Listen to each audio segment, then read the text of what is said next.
2022년 2월 13일 갱신공동체 토요 새벽 기도회를 시작할 하나님께 주실 말씀을 보겠습니다. 누가복음 6장 37절 42절입니다.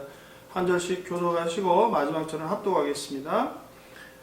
비판하지 말라 그리하면 너희가 비판을 받지 아니할 것이요 정죄하지 말라 그리하면 너희가 정죄를 받지 않을 것이요 용서하라 그리하면 너희가 용서를 받을 것이요 주라 그리하면 너희에게 줄 것이니 곧 후이되어 누르고 흔들어 넘치도록 하여 너희에게 안겨주리라.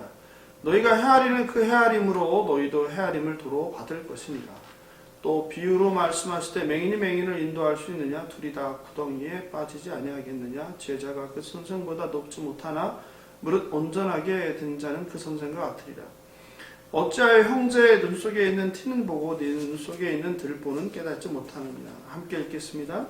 너는 내 눈속에 있는 들보를 보지 못하면서 어찌하여 형제에게 말하기를 형제여 나로 네 눈속에 있는 티를 빼게 하라 할 수 있느냐. 외식하는 자여 먼저 네 눈속에서 들보를 빼라. 그 후에야 내가 밝히 보고 형제의 눈속에 있는 티를 빼리라. 아멘. 기도하겠습니다. 사랑과 긍휼이 풍성하신 하나님 아버지, 설 연휴 기간임에도 불구하고 이렇게 하나님을 사모하고 하나님 말씀을 듣고자 새벽 기도회를 함께 모였습니다. 이 시간 각 처소에서 드리는 갱신공동체 성도들 한 분 한 분 그 가정 가운데 임재하여 주셔서 이 시간 가운데 하나님의 거룩한 임재를 경험하고 하나님 말씀의 놀라운 깨달음을 신비에 새길 수 있는 복된 시간 되도록 인도하여 주시옵소서. 오늘 누가복음 말씀으로 비판하지 마라 라는 제목으로 말씀을 증거합니다. 우리가 비판하는 것에 대해서 과연 하나님께서 우리에게 주시는 그 의미는 정말 무엇인지를 깨달아 아는 시간 될 수 있도록 인도하여 주시옵소서. 감사하며 생명 되신 예수님의 이름으로 기도합니다. 아멘. 새벽기도 성도 여러분 반갑습니다. 설 연휴는 잘 보내셨는지요? 예수님의 가르침이라는 왕관에 박힌 최상의 보석이라고 불리는 마태복음 5장 7장이 산상설교라고 불리는 것과는 달리 오늘 여러분과 함께 읽은 누가복음 6장은 평지설교라고 불리고 있습니다. 그 이유는 6장 17절인데요. 함께 읽어보겠습니다. 예수께서 그들과 함께 내려오사 평지에 서시니, 여기죠 바로 평지에 서시니, 평지에 서서 말씀을 전한다고 하고 있는 거죠. 저는 갈릴리 호수를 가보지는 못해서 모릅니다만 가본 사람들이 전하는 것에 따르면 이곳에 예수님께서 설교했던 그곳의 지형이 어떻게 보면 산으로 보이고 또 어떻게 보면 평지로 보이는 곳이라고 합니다. 그러므로 대부분의 학자들은 마태복음의 산상수훈과 오늘 우리가 읽은 누가복음의 평지설교는 다른 장소에서 일어난 서로 다른 사건이 아니라 동일한 장소에 대한 성경 저자의 다른 표현으로 이해하는 것이 맞다는데 동의하고 있습니다. 비판하지 말라라는 제목인데요. 그래서 거기 물음표를 붙여놨죠. 비판하지 말라 이런 뜻이죠. 그죠? 비판하지 말라라는 말씀은 솔직히 많은 사람들에게 불편할 수 있는 적당히 무시하고 뭔가 핑계거리를 찾고 싶은 말씀이기도 합니다. 저도 예외는 아닙니다. 2018년 봄 또 그래서 가을 겨울까지 숭실대와 총신대 정문에서 목회자의 불의함을 알리기 위해 1인 피켓팅을 하였습니다. 학생과 교직원들의 무관심은 기본이고 또 조롱하고 눈을 흘기며 지나가는 사람들이 많았습니다. 다가와서 피켓팅 내용을 자세히 읽고 질문하며 관심을 표현하는 사람도 있었는데요. 그들 중에 일부는 꼭 이런 말을 하고 갔습니다. 성경에 비판하지 말라. 남의 눈에 티가 아니라 네 눈에 들보를 보라 라고 쓰여있지 않습니까? 라는 항의의 말이죠. 특별히 숭실대 앞에서 피켓팅할 때 제 기억에 남는 한 분이 있습니다. 그 사람은 학교의 한 교수가 공금 수십억 원을 횡령했다며 조사하여 처벌하라고 피켓팅을 하셨는데요. 갈 때마다 만나게 되었습니다. 그분은 몇 년째 눈이 오나 비가 오나 바람이 부나 1인 피켓팅을 한다고 말씀하셔서 제가 속으로 참 대단한 분이다 라는 생각을 했습니다. 그런데 하루는 그분이 지나가다가 제게 와서 이렇게 말씀하셨습니다. 제가 피켓팅하는 그 목사에 대해서 본인이 좀 아는데 세상에 얼마나 더 나쁜 목사들이 천재인데 그 정도 표절이나 학력 문제로 피켓팅을 하냐며 그만하는 게 좋겠다라는 말씀을 하셨습니다. 이 순간 어떻겠습니까? 제가 제 길을 의심했습니다. 다른 사람도 아니고 누군가가 문제가 있다면 1인 피켓팅을 몇 년째 하시는 분이 비슷한 처지에 있는 제게 그런 말을 한다는 사실이 요즘 말로 참 웃었습니다. 저와 여러분도 7년을 교회갱신을 하며 불의한 목회자와 타락한 교회, 세속화된 교회를 향해 많은 판단과 많은 비판을 했습니다. 성도 여러분도 누군가에게 한 번쯤은 비판하지 말라. 네 눈 속에 있는 들보를 보라. 죄 없는 자가 돌을 치라. 같은 이런 성경 말씀들을 들어보셨을 것입니다. 사실 그때마다 말씀을 이렇게 무시하고 길을 닫아보려고 애쓰지만 성도로서 늘 마음 한구석에 찜찜함이 있는 것이 사실입니다. 속세를 떠나 깊은 산중에서 혼자 수도자의 삶을 사는 것이 아니고서야 사회라는 세상의 구성원의 한 명으로서 살면서 세상에서 일어나는 일이나 사건 또 사람에 대해서 한마디 하지 않는 것은 현실적으로 불가능합니다.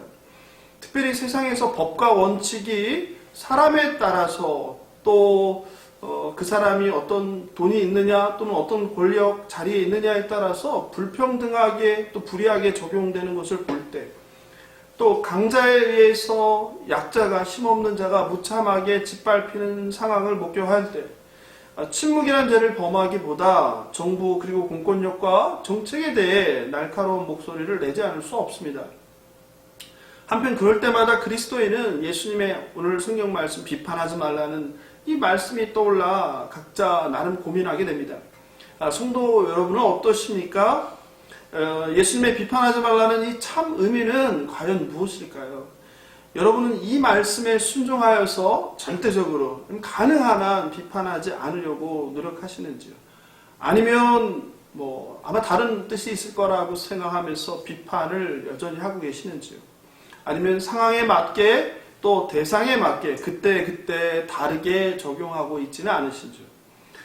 교회 역사를 통해서 많은 목사와 또 학자들도 오늘 그 비판하지 말라는 그 말씀의 문맥상 혹은 맥락상 숨은 뜻은 없는지 나름의 반론을 찾고 다른 해석을 찾아보려고 많은 연구들이 있었습니다. 혹자는 마태복음 7장 5절에서 외식하는 자여 네 눈 속에서 들보를 빼어라 라고 했으니 예수님의 말씀은 모든 인간을 향한 것이 아니라 당시에 외식하는 서기관과 바리새인들을 향한 질책이라고 설명합니다. 그러므로 다른 사람들은 이 비판하지 말라에 해당이 없고 얼마든지 비판할 수 있다고 주장합니다. 여러분은 이 주장에 대해서 어떻게 생각하시나요? 그 대상이 외식하는 사람들이기 때문에 비판해도 된다는 주장이 정당화될 수 있을까요? 그런데 한번 생각해보면 저와 여러분 우리 중에 정말 하나님 보시기에 외식하지 않는 사람들이 있을 수 있겠습니까? 사람들마다 좀 덜하고 더하고 정도 차이만 있을 뿐 인간은 예외 없이 외식한다고 생각합니다. 또 다른 주장도 있습니다. 비판하지 말라는 것은 악의적인 비판에 대한 경고로 건전한 비판은 괜찮다는 주장입니다. 반대를 위한 반대나 비판을 위한 비판을 하지 말라는 것을 예수님께서 말씀하신 것이라고 합니다. 혹은 타인에 대한 악한 감정을 가지고 헐뜯기 위한 것을 하지 말라는 것으로 오히려 타인을 생각하고 타인을 위하고 아끼고 잘되길 바라는 마음에 선의의 마음으로 하는 비판을 금지하는 것은 아니라는 주장입니다. 성도 여러분, 이 주장에 대해서는 어떻게 생각하십니까? 건전한 비판인지 악의적인 비판인지는 누가 결정하는 건가요? 그리고 선한 동기와 악한 동기를 나누는 그 절대적인 기준은 가능할까요? 그리고 선한 의도의 비판이라면 상대방의 감정이나 상황과 상관없이 그냥 해도 되는 것일까요? 한 유명한 신약학자는 비판을 해도 된다는 주장을 하면서 예수님께서 비판하셨다는 것을 근거로 제시하기도 합니다. 예수님도 비판을 하셨다. 심지어 비판의 왕이시다. 라며 비판하는 것이 잘못이 아니라고 주장했습니다. 마태복음 23장에서 예수님은 실제로 6번을 반복합니다. 화 있을진저 외식하는 서기관과 바리새인들이요. 심지어 33절은 절정인데요. 심한 욕을 하십니다. 뱀들아, 독사의 새끼들아, 너희가 어떻게 지옥의 판결을 피하겠느냐. 그런데요, 이런 주장도 정말 그러한지 우리가 한번 생각해 볼 필요가 있습니다. 하나님이신 예수님께서 판단하고 비판했다고 해서 저와 여러분이 피조물인데 피조물인 인간도 해도 된다고 생각하는 것은 옳지 않다고 생각합니다. 죄인이며 피조물인 인간이 죄가 없으신 하나님과 똑같이 할 수는 없다고 생각합니다. 또 어떤 학자들은 본문을 분별 없는 비판에 대한 문제 제기하는 것이라며 분별하는 것은 필요하고 그리고 오히려 성경은 하나님의 백성으로 하여금 분별할 것을 강조한다고 주장합니다. 분별의 대상엔 하나님의 말씀, 그리고 거짓 선지자, 거짓 교사, 그리고 이 시대, 우리가 살고 있는 시대의 풍조도 포함된다는 것을 근거로 둡니다. 실제로 바울은 로마서 12장 2절에서 말씀하셨습니다.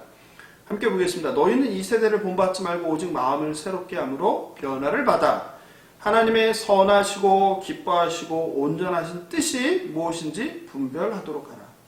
우리가 시대와 하나님의 뜻을 분별해야 한다고 성경은 분명히 말하고 있습니다. 성도 여러분, 지금까지 비판하지 말라에 대한 반론들을 예로 들고 제 나름의 반박하는 생각을 나누어 보았습니다. 여러분은 어떻게 생각하십니까? 비판하지 말라는 예수님의 말씀을 우리가 어떻게 이해하고 적용하는 게 올바른 것일까요?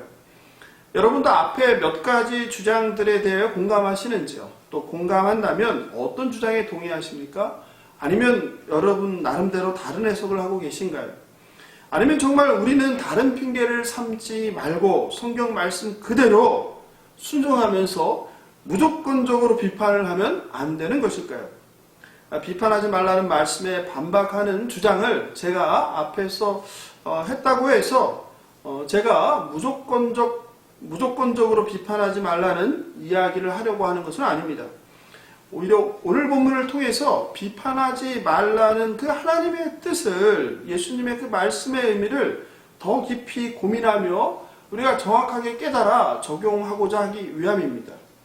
먼저 비판하지 말라의 뜻을 헬라어 원어로 정확히 한번 함께 살펴보도록 하겠습니다. 여기서 쓰인 비판하다라는 동사는 헬라어 크리노인데요. 성경에서 다양한 의미로 사용합니다. 헬라어 사전으로 저명한 바우어 헬라어 사전에 따르면 첫째, 구별하다, 가려내다. 둘째, 판단하다, 간주하다. 셋째, 결정하다, 계획하다. 넷째는 법정 용어로 심판하다, 판결하다. 다섯째는 하나님께서 심판한다. 그리고 마지막 여섯 번째는 사람이 자기의 이웃의 삶과 행위를 지켜보며 영향을 주려는 심판, 판단하다. 이렇게 여섯 가지입니다.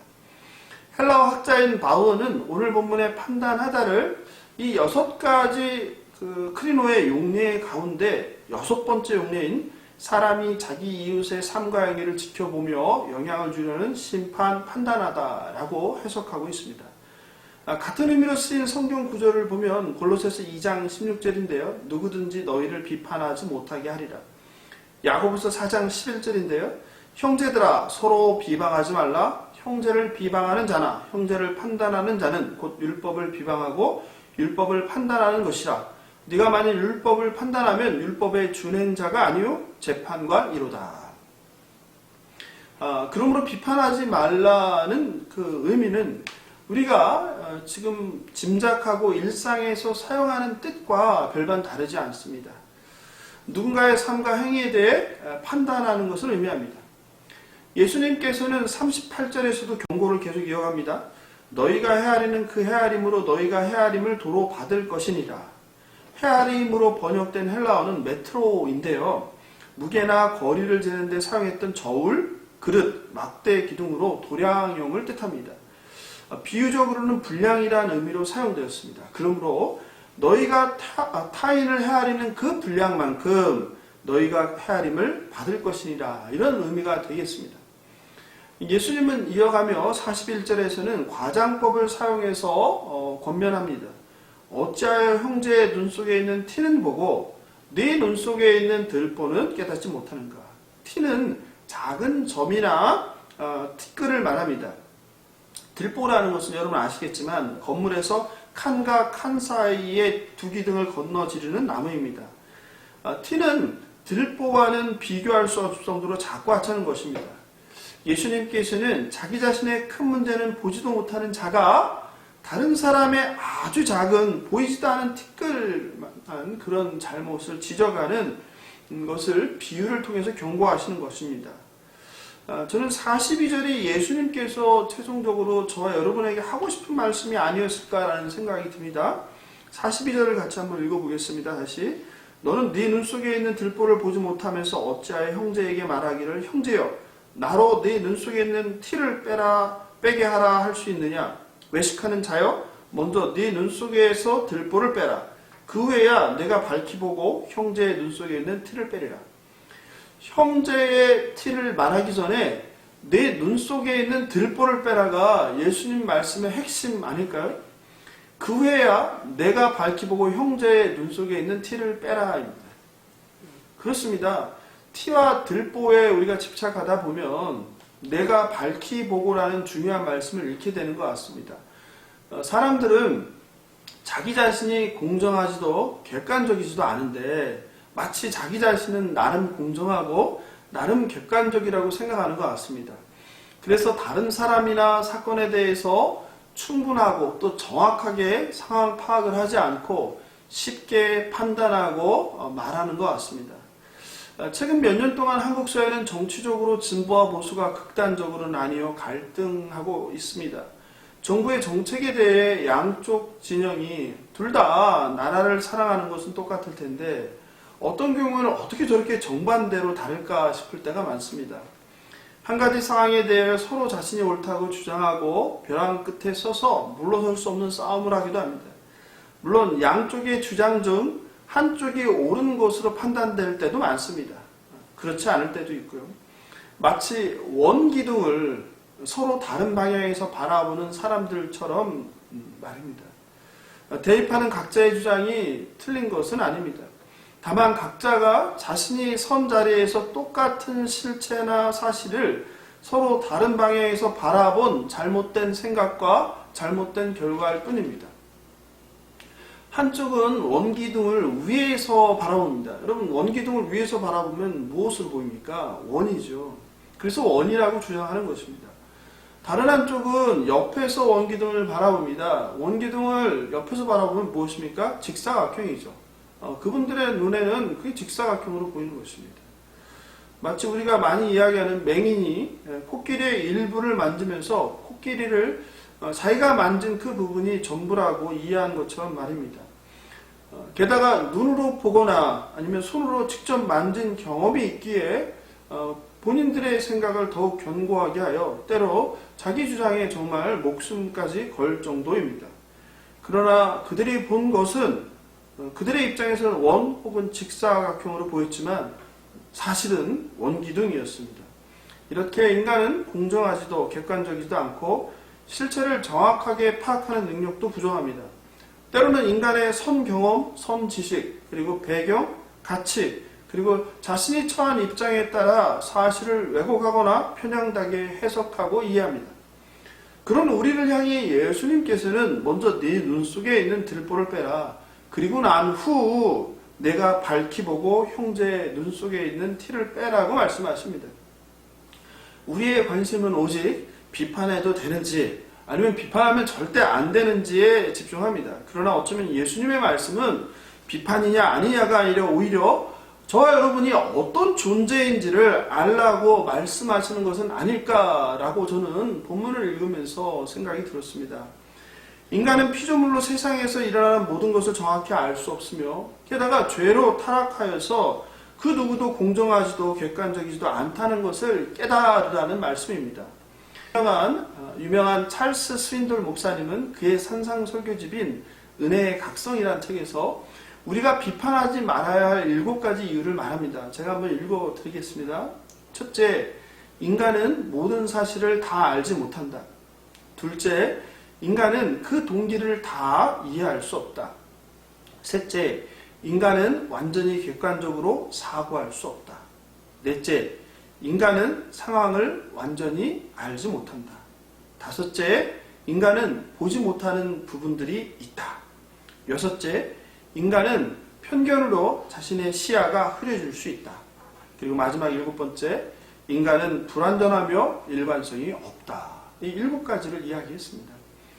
C.S. 루이스라는 학자는 자신이 가르치던 옥스퍼드 대학원 학생이 일관성이 없는 태도를 가졌던 일화를 이렇게 소개합니다.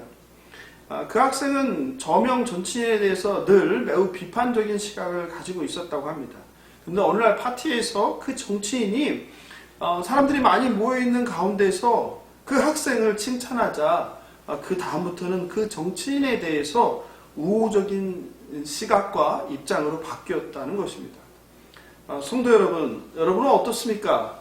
여기까지 설교를 들으면서 마치 제가 절대 비판하면 안 된다라는 것을 말하려고 하나라는 생각을 할 수 있을지도 모릅니다. 하지만 그것 또한 오해입니다.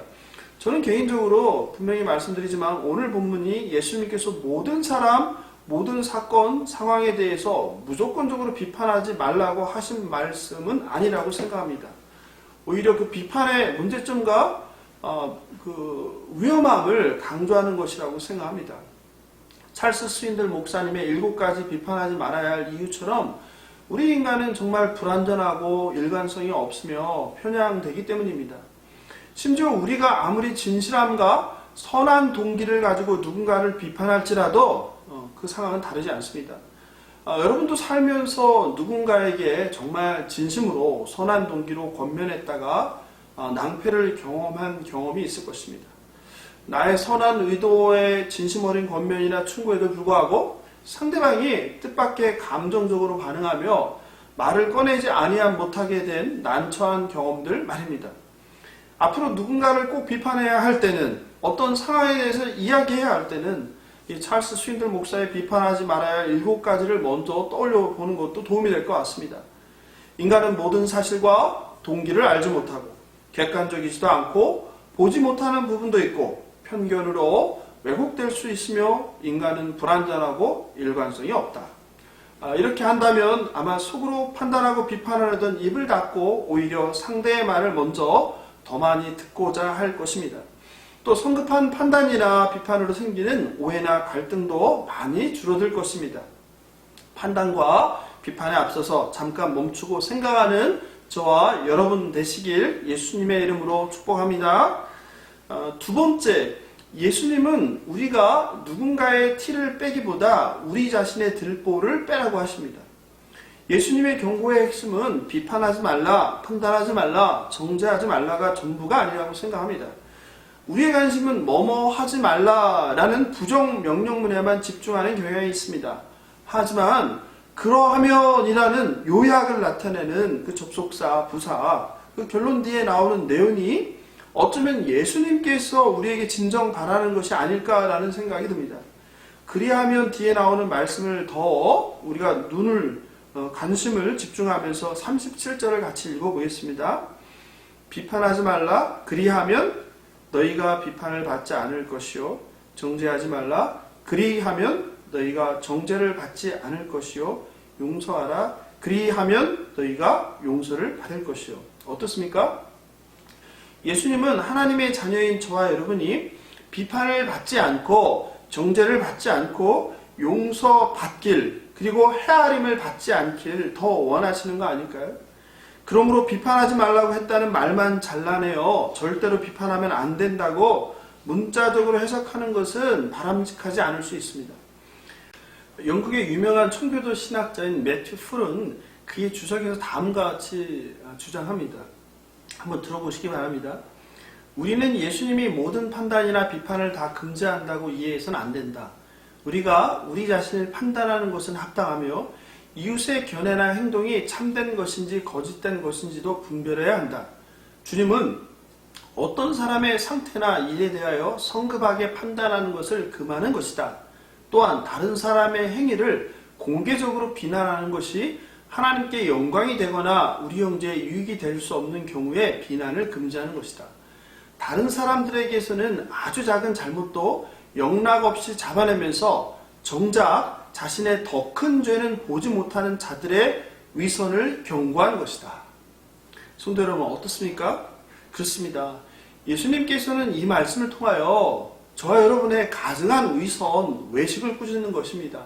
실제로 마태복음의 산상수훈이나 누가복음 평지수훈을 통해 하시고자 하는 말씀은 예수님의 성육신으로 도래한 이 땅 가운데 임한 하나님 나라의 가치를 받아들인 제자들의 삶의 방식을 말합니다. 단순히 율법 613가지를 지키는 것을 넘어서 그 이상을, 그 정신을 요구하는 하나님 나라 백성의 삶의 방식입니다. 그것은 헬라어로 디카이오스 시네라고 하는데 우리말로는 의로움이죠. 의라는 것입니다. 이것에 반대되는 것이 바로 외식일지도 모릅니다. 그래서 누가는 예수님의 결론을 42절에서 총정리하는 것입니다. 너는 네 눈 속에 있는 들보를 보지 못하면서 어찌하여 형제에게 말하기를 형제여 나로 내 눈 속에 있는 티를 빼게 하라 할 수 있느냐. 외식하는 자여 먼저 네 눈 속에서 들보를 빼라. 그 후에야 내가 밝히 보고 형제의 눈 속에 있는 티를 빼리라. 즉 바리새인들의 율법주의적인 정죄함, 의로움을 나타내려는 것을 경고하는 것입니다. 외식에 대한 경고입니다. 단순히 비난하지 마라, 비판하지 말라, 정죄하지 말라, 남의 허물을 들추지 말라가 아니라 죄인인 인간의 겉과 속이 다른 표리부동한 외식을 경고하는 말씀이라는 것을 기억하시는 저와 여러분 되길 바랍니다. 사랑하는 성도 여러분, 사실 누군가를 판단할 때, 비판했을 때 여러분 각자의 마음을 한번 떠올려 보시면 좋겠습니다. 되게 사랑하고 그리고 진심으로 아끼며 존경하는 마음에서 판단하는 경우는 드뭅니다. 보통은 누군가가 잘못하고 있다고 생각하기 때문입니다. 아니, 자기 생각과 방법과 다르다고 생각하는 것입니다. 상대방을 나보다 경험, 지식 등 모든 면에서 부족한 존재로 여기는 것입니다. 자신이 정해놓은 기준에 함량 미달한 존재로 여기는 것입니다. 예를 들어 아마도 김연아 선수에게 스케이팅에 대해서, 피겨 스케이팅에 대해서, 워렌 버핏에게 투자에 대해서, 그리고 손흥민 선수에게 축구에서 골을 넣는 슈팅에 대해서 함부로 쉽게 조언하고 충고하고 판단하며 비판할 사람은 세상에 없을 것입니다. 결국 우리는 누군가를 자신보다 못하다고, 자신보다 모른다고 판단하기 때문에 쉽게 비판하는 것입니다. 내가 상대적으로 나은 사람이라는 교만함을 드러내는 것입니다. 우리는 황금만능주의 치열한 경쟁의 복잡한 세상에서 분별하지 않고 판단하지 않고 사는 것은 불가능합니다.